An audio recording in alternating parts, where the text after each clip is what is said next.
안녕하세요. 방구석 철학입니다. 지금 이 영상을 보고 계시는 여러분은 몇 살까지 살고 싶으신지 궁금합니다.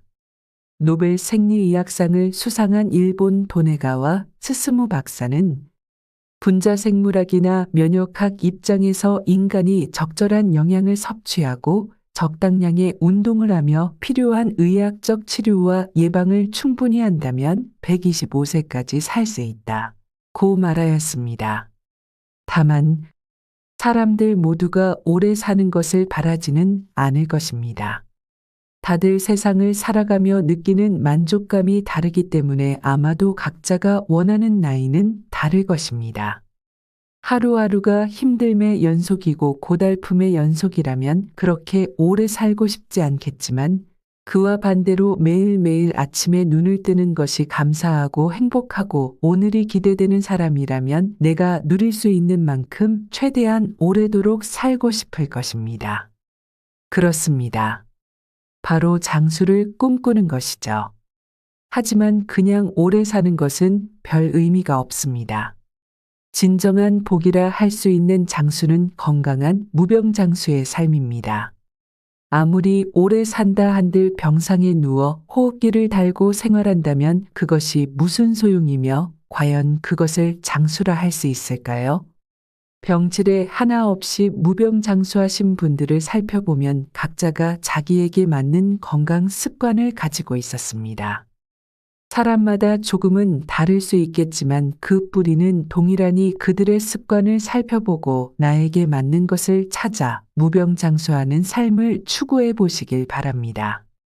요즘은 100세 시대라고 하는 만큼 알려드린 것만 잘 따라간다면 충분히 모두 할 수 있습니다. 사실 건강이라는 것이 유전적 요인을 배제하고 이야기할 수 있는 것이 없는 부분이라 아무리 관리해도 노력과 수명이 비례하지 않기 때문에 옛말의 인명은 제천이다라는 말이 있을 정도입니다.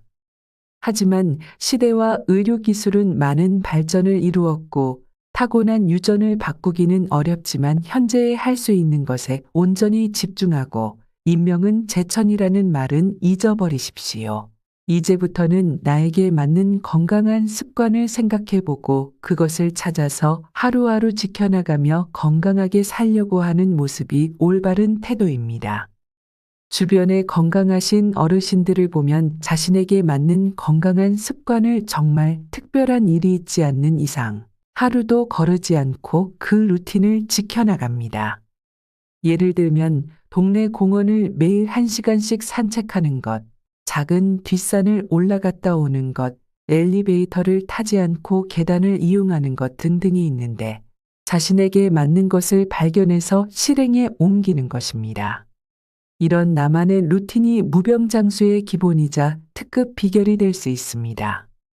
그럼 본격적으로 아프지 않고 건강한 무병장수를 위한 4가지 습관에 대해서 알아보도록 하겠습니다. 4가지 습관을 보고 이것은 내게 잘 맞겠다 싶은 것이 있다면 꾸준히 해나가면서 효과가 있는지 지켜보시면 좋을 것 같습니다. 아프지 않고 무병장수를 위한 습관 하나. 부지런히 몸을 움직이기. 아프지 않고 무병장수하시는 분들을 살펴보면 유독 쉽게 알아챌 수 있는 공통점이 하나 있습니다. 바로 나이와 상관없이 늘 부지런히 쉴 새 없이 몸을 움직인다는 것입니다. 게으른 사람들은 대체로 끼니를 해결하고 나면 바로 상을 치우는 법이 없고 늘어지는 데 반해 아프지 않고 무병장수하시는 분들은 끼니를 해결하면 바로바로 상을 치우고 설거지를 하는 등 몸을 움직이기 시작합니다. 딱히 운동이라고 할 수 없는 집안일을 하면서 몸을 계속해서 움직이는 것입니다. 그런데 재미있는 것은 이런 집안일을 세계보건기구 WHO에서는 아주 훌륭한 신체 활동이라고 인정했으며 그것도 특정 시간만 에너지를 소비하는 운동보다 끊임없이 움직이는 집안일이 건강에 더 이롭다고 이야기했다는 것입니다. 미국 러시대학교 의료센터 연구팀에 따르면 특히 매일 하는 집안일이 알츠하이머, 즉 치매에 걸릴 위험을 낮추는 것으로 나타났으며 은퇴한 노년의 남성들을 대상으로 한 조사 결과에서 집안일을 도와주는 남성들이 훨씬 건강하고 오래 산다는 결과를 확인하였습니다. 이처럼 장수하는 사람들에게 집안일은 중요한 건강 습관임을 기억하시기를 바랍니다. 아프지 않고 무병장수를 위한 습관들. 밤 11시 이전에 취침하기. 많은 전문가가 잠을 보약이라 말합니다. 그 이유는 잠, 즉 수면이 우리 몸의 다양한 기능에 많은 영향을 미치기 때문입니다. 수면은 신체 회복, 에너지 보존, 항상성 유지 및 호르몬 분비, 정신건강, 기억 저장 등 정보 처리 역할을 담당하는데 이러한 수면을 제대로 취하지 못하면 신체의 여러 기능에 문제가 생깁니다. 그 때문에 전문가들은 잠은 최소한 밤 11시 이전에 자는 것이 좋다고 권합니다. 그 권유의 근거는 숙면을 유도하는 멜라토닌이라는 호르몬이 밤 11시부터 새벽 2시까지가 가장 활발하게 분비되기 때문입니다. 이 멜라토닌은 사람이 나이가 들면 자연스럽게 생성이 저하됩니다. 이에 따라 수면 시간이 줄고 수면의 질이 떨어질 수밖에 없는데 나이가 많은 사람의 경우 멜라토닌이 활발하게 분비되는 밤 11시에서 새벽 2시를 지나면 수면의 질이 좋지 않을 수 있으니 되도록 꼭 밤 11시 이전에 취침하는 것이 좋습니다. 평소 수면 습관이 좋지 않다면 해가 길어지는 3월에 몸에 배어있는 나쁜 수면 습관을 바꾸기 좋은 시기입니다. 햇빛은 천연 수면제라 합니다. 사람 몸의 생체 시계는 빛 자극을 통해 낮에는 깨어 있고 밤에는 자는 24시간 리듬을 유지합니다. 이대 목동병원 신경과 이양훈 교수는 하루 햇빛 노출 시간이 2시간 미만으로 짧으면 체내 비타민 D 분비가 줄면서 멜라토닌이 잘 분비되지 않아 깊은 잠을 자지 못한다. 라고 말했습니다. 그 때문에 수면의 질을 높이기 위해서는 충분한 햇빛에 몸을 노출해 주는 것이 좋습니다. 아프지 않고 무병장수를 위한 습관 셋. 올바른 식습관. 무병장수 관련해서 가장 많이 접할 수 있는 정보가 바로 식습관에 관련된 이야기입니다. 식습관은 가장 많은 정보를 들을 수 있지만 가장 지키기 어려운 습관입니다. 방금 막 식사를 했음에도 불구하고 앞에 과일이나 주전부리가 있으면 너무나 자연스럽게 손이 가기 마련입니다. 그런데 이렇게 쉽사리 놓치고 있는 식습관이 아프지 않고 무병장수를 하는데 아주 큰 비중을 차지하고 있으니 이 영상을 보는 지금부터라도 올바른 식습관을 가져보시면 좋을 것 같습니다. 한남대 식품영양학과 이미숙 교수는 90세 이상 노인 168명을 대상으로 식습관과 생활습관을 조사한 연구 결과를 발표한 적이 있습니다. 이 연구 결과에 따르면 장수하는 사람들은 식물성 식품 섭취 비율이 크게 높았고 된장, 두부를 포함한 콩류 식품의 섭취 횟수가 고기, 생선, 달걀 등 동물성 식품에 비해 높게 나타났습니다. 이 사실을 통해 노화를 방지하는 항산화 물질이 많이 함유되어 있는 콩류와 나물 섭취가 많은 것이 우리나라 장수하는 사람들의 특성임을 알 수 있습니다.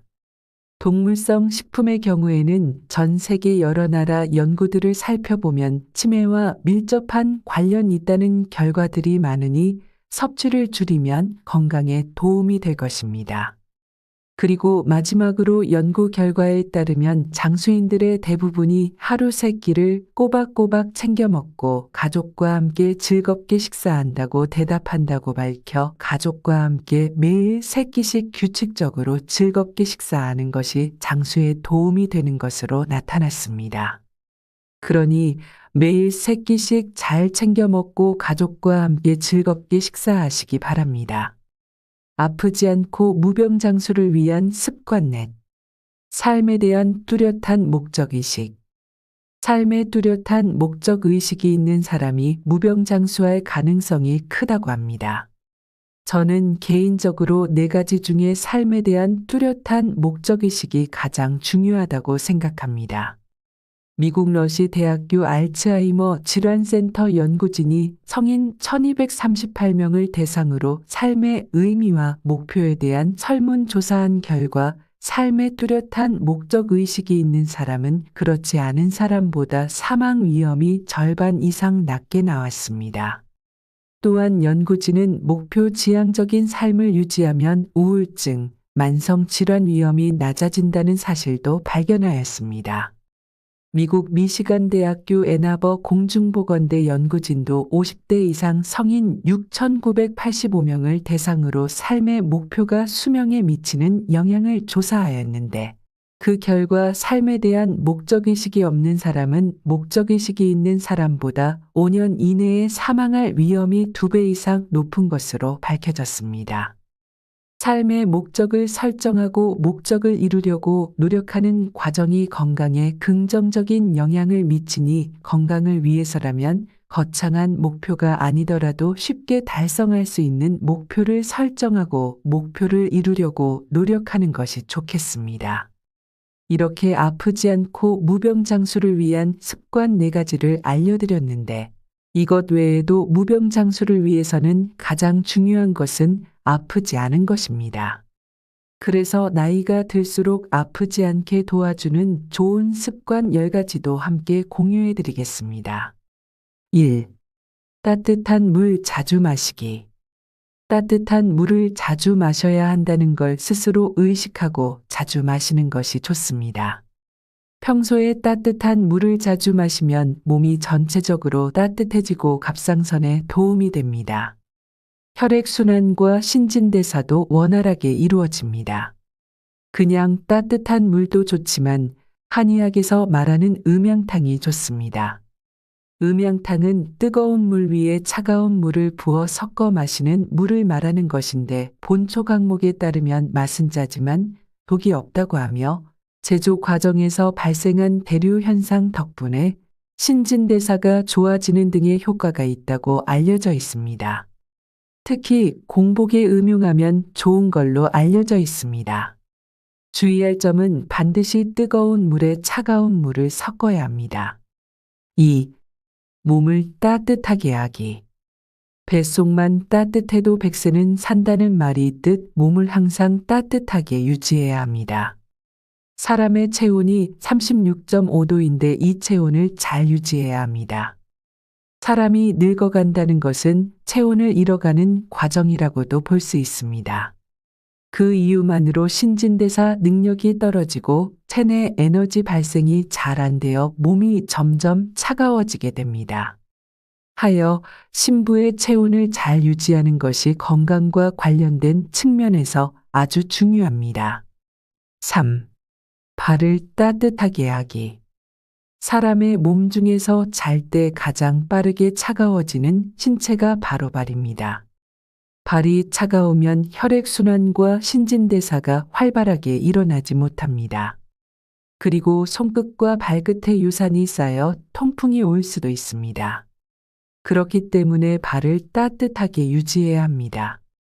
특히 추운 겨울에는 발의 온도를 유지하는 것이 감기나 독감과 같은 질환 예방에 도움이 되고 발이 따뜻하면 혈액순환이 개선되어 전체적인 건강 상태를 향상시키고 피로감 감소 및 근육의 효율적인 작동을 기대할 수 있습니다. 4. 목을 따뜻하게 하기. 요즘 시대에 갑상선에 암과 같은 문제가 있는 사람들이 많습니다.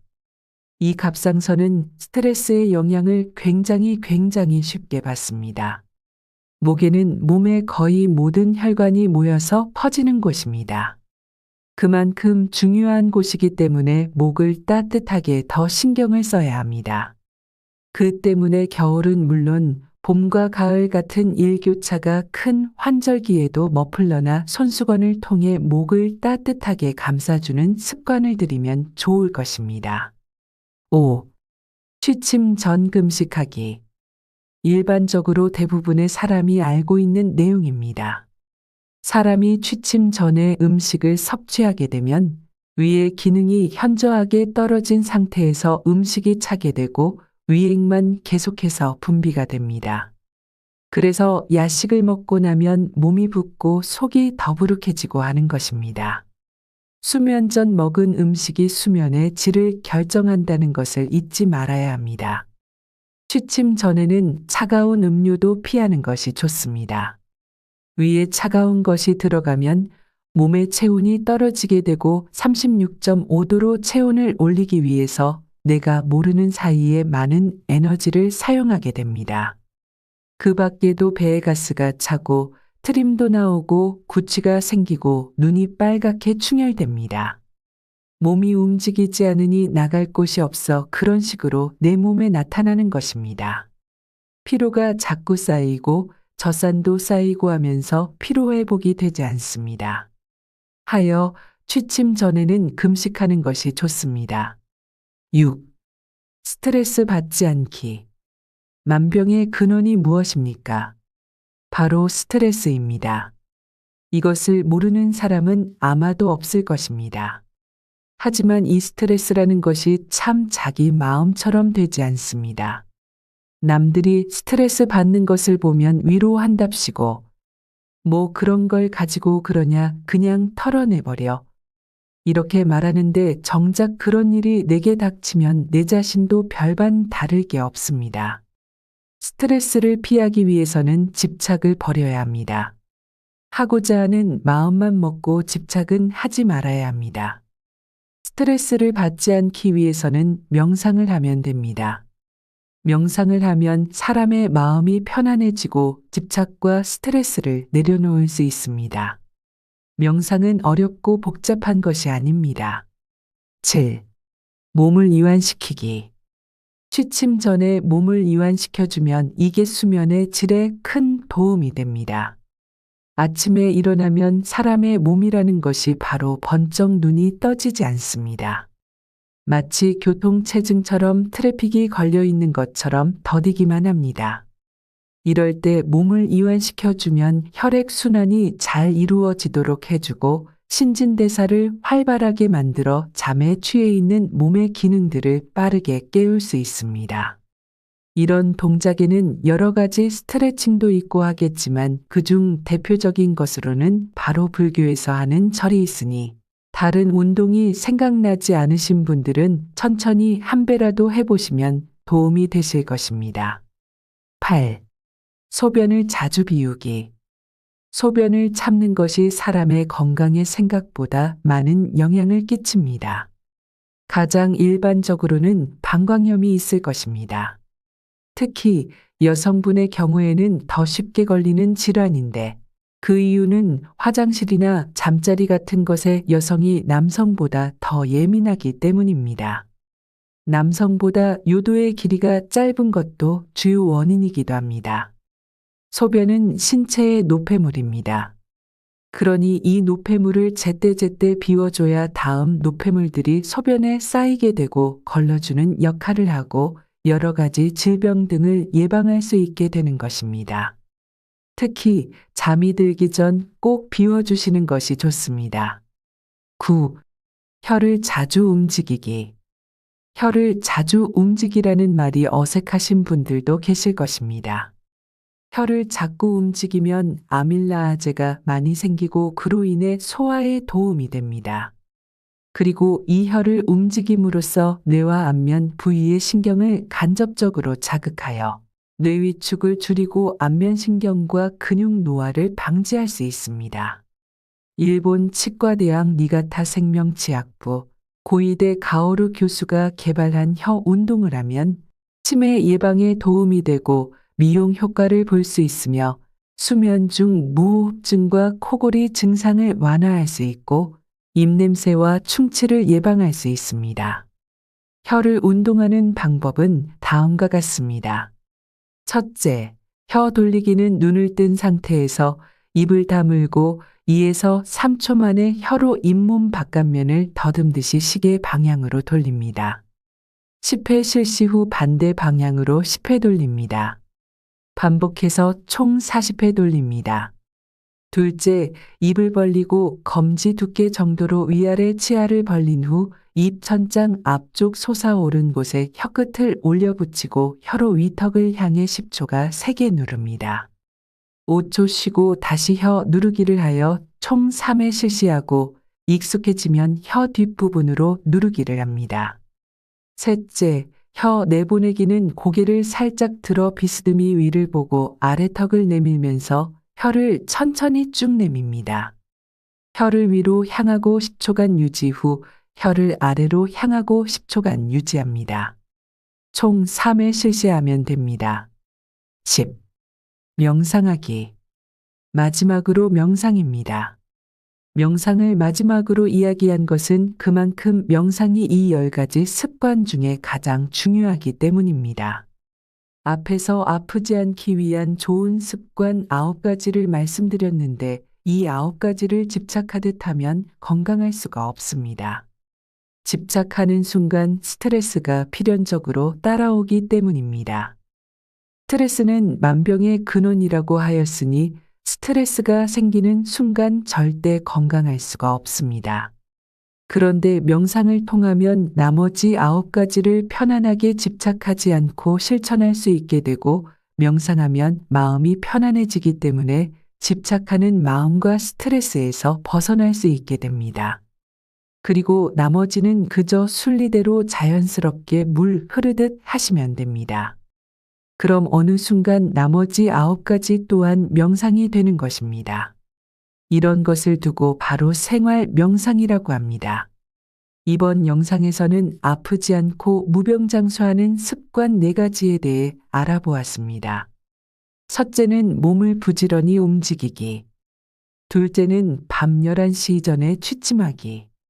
셋째는 올바른 식습관. 넷째는 삶에 대한 뚜렷한 목적의식입니다. 앞서 얘기했듯 사람마다 상황과 몸의 상태가 다르기에 열의 9이 좋다고 해서 나도 무조건 좋다는 보장은 없습니다. 좋지 않은 하나가 나 자신이 될 수도 있으니 이 점 유념해서 내 몸에 좋은 습관을 구축해 나가시면 좋겠습니다. 4가지를 모두 꼭 해보지는 않더라도 이 중 하나만이라도 시도해보고 변화가 있는지 확인해 보시면 좋겠습니다. 천리길도 한 걸음부터라고 하였으니까요. 그리고 아프지 않기 위한 습관 10가지도 알려드렸는데 어떻게 보면 이 10가지가 먼저 선행되어야 하는 것이기도 하니 참고하셔서 노후에 건강한 삶을 보내는 데 도움이 되면 좋겠습니다. 이상으로 이번 영상을 마치도록 하겠습니다. 구독과 좋아요 부탁드리며 긴 영상 시청해 주셔서 감사합니다. 이상 방구석 철학이었습니다.